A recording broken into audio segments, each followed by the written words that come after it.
The word love itself is of different meaning to different people now. Sometimes love, some people think it is just physical sex. And love is actually not just physical sex. So if you are going to understand love, first of all, you have to be wholesome so that you can express this. You can project your love to the other person and not just lust. You know, when I'm teaching Tantra, there is a very common problem where a lot of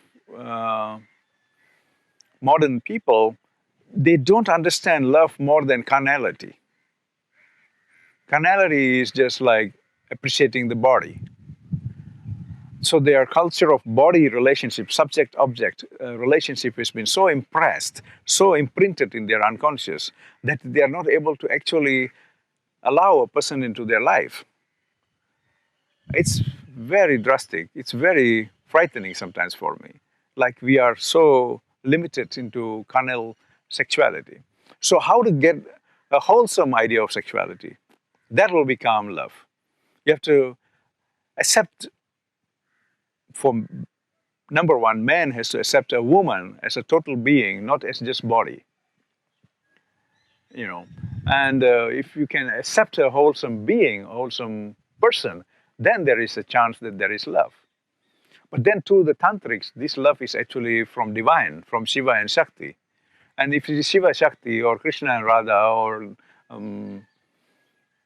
Kamadeva and Rati Devi, or somebody, it is very divine. So you have to understand what is Shiva, what is Shakti, what is Radha, what is Krishna, what is Kamadeva. Without all this, there cannot be any transformation of yourself into a wholesome being. And without any transformation, how in the world can we accept to say love? It's just a play. It's a Gestalt psychological play. I project my own fears.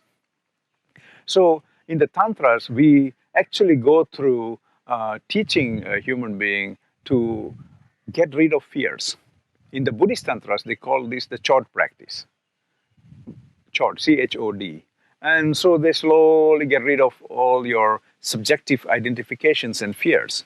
And in the Indic Tantras, the Shiva Tantras, or any one of the Tantra systems in India, we also do the same thing. We get rid of your subject, idea of subject. That's what I was saying, like when noumena and phenomena.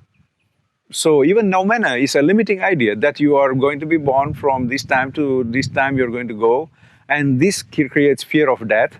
Fear of death can be a latent fear of death. A latent fear of death can take you away from appreciating your partner. You will be thinking, why? In the unconscious, you'll be thinking, why should I have a relationship? Why should I have a woman? Why should I have this? Why should I have that? A woman will think the same way. What is the point of having this man in my life? Because this fear of death says, your life is so short. What is the big point in having a marriage? Marriage is a bad word. Marriage means ownership.